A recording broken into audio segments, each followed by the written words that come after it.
안녕하세요, 저스티스입니다. 이번 시간에는 백년전쟁 편에서 말씀드린 바 있는 14세기 유럽의 흑사병에 대해서 조금 더 상세히 알아보도록 하겠습니다. 여러분 재밌게 보시고 좋아요 한 번씩만 눌러주시면 감사하겠습니다. 흑사병은 패스트라고도 하는데 여러 종류가 있지만 대략적으로 쥐나 설치류에 기생하는 벼룩에 의해 감염되는 선패스트와 환자의 기침이나 재채기를 통하여 감염되는 폐패스트가 있습니다. 패스트의 최초 발생지가 어디인지는 밝히기가 어렵지만 중앙아프리카에서 발생하여 히말라야 지역으로 그 후에 만주와 우크라이나의 초원 지역으로 퍼졌을 것으로 예상되며 주요 증상은 고열이 치솟고 피를 토하며 호흡곤란을 일으켜 정신을 잃기도 합니다. 항생제가 만들어진 1943년 이전에는 선패스트의 경우 치사율은 대략 30에서 90%, 폐패스트의 경우 거의 모두가 사망하였습니다. 패스트는 발병 후 사망할 때까지 환자의 피부가 흑색으로 변하기 때문에 흑사병이라 불리게 되었습니다.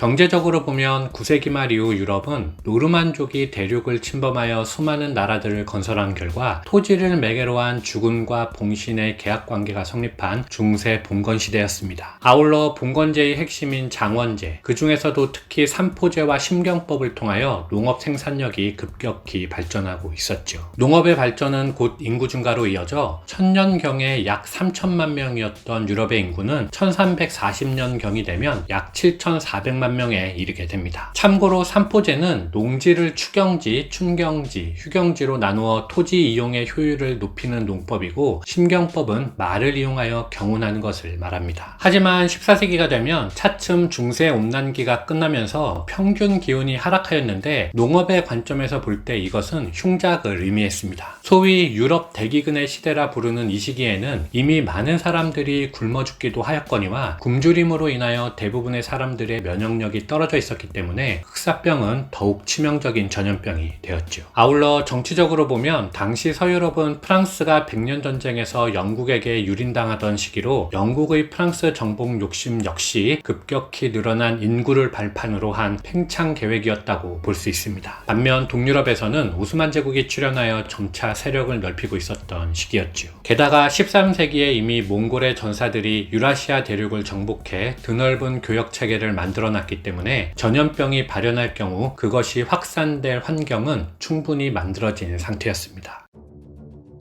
14세기에 유행한 패스트의 가장 가능성 높은 가설은 패스트가 1331년 중국에서 나타나서 약 16년 동안 무역로를 거쳐 1346년에서 7년경 크림반도에 도착했고 이후 배를 통하여 여러 항구로 이동한 후 유럽과 중동으로 퍼져나갔다는 것입니다. 1347년부터 4년간 발병으로 유럽 인구의 약 3분의 1이 죽었고 도시의 경우에는 인구 절반이 죽었습니다. 특히 지중해에 가까울수록 피해는 더욱 컸죠. 대표적인 르네상스 도시 피렌체의 경우 패스트로 인하여 인구가 11만 명에서 4만 5천 명으로 급감하였습니다. 영국의 경우 1276년 당시 35세였던 평균 수명이 패스트 창궐기에는 17세까지 뚝 떨어졌으며 1400년경까지도 20세 정도에 머무를 정도로 인구 회복이 더뎠습니다.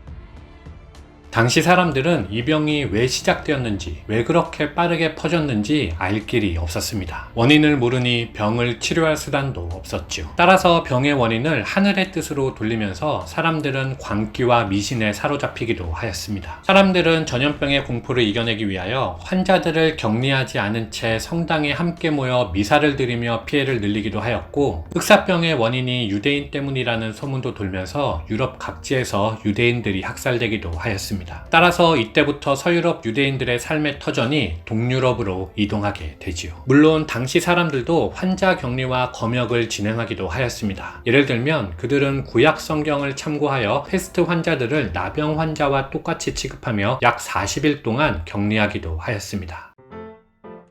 일반적으로는 전 유럽의 3분의 1 정도가 당시 흑사병으로 죽은 것으로 알려져 있는데 이러한 노동력의 감소는 곧 극심한 경제 침체로 이어졌습니다. 이 부분은 동의하지 않는 학자들도 있지만 일반적으로 알려진 바로는 농사를 지을 사람이 부족하여 농노들의 임금이 상승하였으며 부자가 된 농노들은 영주에게 돈을 지급하고 자영농으로 성장하게 되었습니다. 자영농으로 성장한 농민들은 영주들과 대립하였고 이는 자크리의 난이나 와트 타일러의 난 등 농민 반란으로 이어지기도 하였죠. 물론 상업혁명이나 가격혁명 등 기타 요인을 반영해야겠지만 크게 볼 때 14세기 유럽에서 발생한 흑사병은 교황과 영주를 중심으로 하는 중세 봉건제를 차츰 해체시켰습니다. 그리고 왕과 농민, 상인을 중심으로 한 절대왕정, 즉 근대로 시대를 변화시키는 촉매제 역할을 하였다고 볼 수 있겠습니다. 종교적 측면에서 살펴보자면 패스트의 창궐은 전통적인 교회의 예배 방법으로는 도저히 설명할 길이 없었습니다. 따라서 1347년 이후로 반교권주의가 공개적인 형태로 변하며 이후 15, 16세기에 종교개혁이 출현하는 터전을 만들게 되었다고도 볼 수 있겠습니다. 그 밖에 라틴어를 자유자재로 구사했던 성직자나 교사들이 죽게 되어 라틴어 사용이 줄어들게 되면서 여러가지 세속적인 말들이 공식적인 문서에 사용되는 출발점이 되었고, 유대인이 폴란드 등 동유럽으로 이동함에 따라 그곳의 농업이 시장 주도형으로 발전하기도 하였습니다. 이상 14세기 흑사병에 대해서 알아봤습니다. 감사합니다.